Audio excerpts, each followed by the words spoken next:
അഭിനേത്രി എന്നതിനൊപ്പം എഴുത്തുകാരിയുമാണ് ലെന ഇന്ന്. ലെനയുടെ 2 പുസ്തകങ്ങൾ ഇതിനോടകം പുറത്തിറങ്ങി. വൈവിധ്യമുള്ള കഥാപാത്രങ്ങളുടെ മികച്ച നടിയെന്ന് പേരെടുത്ത ലെന ഒരു കാലത്ത് സീരിയൽ രംഗത്തും പ്രശംസ നേടിയിട്ടുണ്ട്. അക്കാലത്ത് നടന്ന സംഭവത്തെക്കുറിച്ച് സംവിധായകൻ ശാന്തിവിള ദിനേശ് ഒരിക്കൽ പറഞ്ഞ വാക്കുകളാണിപ്പോൾ ശ്രദ്ധ നേടുന്നത്. മല്ലിക സുകുമാരൻ നിർമ്മിക്കുന്ന സീരിയലിൻ്റെ പേരിൽ ലെനയ്ക്ക് പ്രശ്നങ്ങളുണ്ടായി. ഇതേക്കുറിച്ചാണ് സംവിധായകൻ തൻ്റെ യൂട്യൂബ് ചാനലിൽ സംസാരിച്ചത്.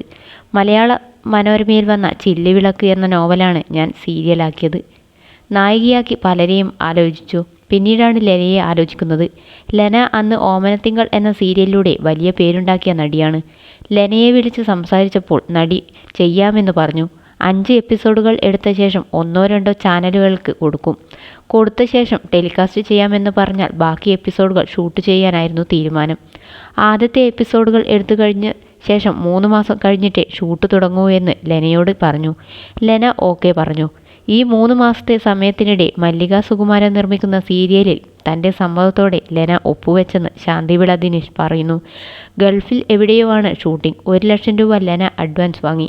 എന്തോ കാരണത്താൽ ഗൾഫിലെ ഷൂട്ടിംഗ് നീണ്ടുപോയി. ഞങ്ങളുടെ സീരിയലിൻ്റെ ഷൂട്ടിംഗ് നടക്കവേ ഒരു ദിവസം ലെന ആകെ ടെൻഷനടിച്ച് എൻ്റെ അടുത്ത് വന്നു. മല്ലിക ചേച്ചിയുടെ സീരിയൽ റെഡിയായി, ഗൾഫിൽ ഷൂട്ടിന് ചെല്ലണമെന്ന് പറയുന്നു. സർ പറയുന്ന പോലെ തീരുമാനം എടുക്കാമെന്ന് ലെന. ധർമ്മസങ്കടത്തിലായ താൻ സ്ക്രിപ്റ്റ് റൈറ്ററോടും പ്രൊഡക്ഷനിലും സംസാരിച്ചു. 15 ദിവസം ലെന ഞങ്ങളുടെ സീരിയലിൽ ഷൂട്ട് ചെയ്യും. 15 ദിവസം ഗൾഫിൽ പോയി ഷൂട്ട് ചെയ്യാമെന്നും ധാരണയായി. ലെന മല്ലിക ചേച്ചിയെ വിളിച്ച് സംസാരിച്ചു. മല്ലിക ചേച്ചി അമ്പിനും വില്ലിനും അടുക്കുന്നില്ല. അതൊന്നും പറഞ്ഞാൽ പറ്റില്ല, അഡ്വാൻസ് വാങ്ങിച്ചല്ലേ എന്ന് പറഞ്ഞ് ഭയങ്കര പ്രശ്നം. 3 മാസം മുമ്പാണ് അഡ്വാൻസ് വാങ്ങിച്ചത്. ആ ഡേറ്റിന് ഷൂട്ട് ചെയ്തില്ല. എന്നിട്ട് അതിൻ്റെ എല്ലാ പാപഭാരവും ലെനയുടെ തലയിൽ വെച്ചു. എന്നെ ഒഴിവാക്കാനെന്ന് ലെന പറഞ്ഞപ്പോൾ ഒഴിവാക്കുന്ന പ്രശ്നമില്ല, നിങ്ങൾ അഡ്വാൻസ് വാങ്ങിയതാണെന്ന് മല്ലിക ചേച്ചി. ഭീഷണിയുടെ സ്വരത്തിലാണ് ലെനയോട് അവർ സംസാരിച്ചത്. പ്രശ്നങ്ങളുടെ മുകളിൽ പ്രശ്നമായി. ലെനയെ ഫോണിൽ വിളിച്ച് ലെഫ്റ്റ് റൈറ്റ് അടിക്കുകയായിരുന്നു മല്ലിക ചേച്ചി. കോടിയേരി ബാലകൃഷ്ണനാണ് കേരളത്തിലെ അന്നത്തെ ആഭ്യന്തര വകുപ്പ് മന്ത്രി.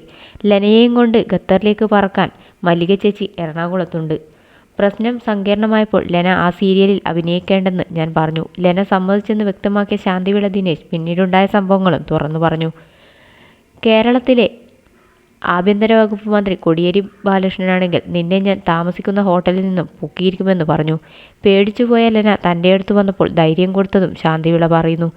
പങ്കജ് ഹോട്ടലിലാണ് ലെന താമസിക്കുന്നത്. താമസം ഞങ്ങളുടെ ഗസ്റ്റ് ഹൗസിലേക്ക് മാറ്റി. പിറ്റേന്ന് ലെന ബാംഗ്ലൂരിലേക്ക് പോയി. മനസ്സില്ലാ മനസ്സോടെ ലെനയ്ക്ക് പകരം മരുമകളായ പൂർണിമയെ വെച്ച് മല്ലിക സുകുമാരൻ ഈ സീരിയൽ ഷൂട്ട് ചെയ്തു. എന്നാൽ സീരിയൽ പാതി വഴിക്ക് മുടങ്ങി. ഇടയ്ക്ക് പൂർണിമ പിണങ്ങിപ്പോവുകയും ചെയ്തെന്നും ശാന്തിവിള ദിനേശ് തുറന്നു പറഞ്ഞു.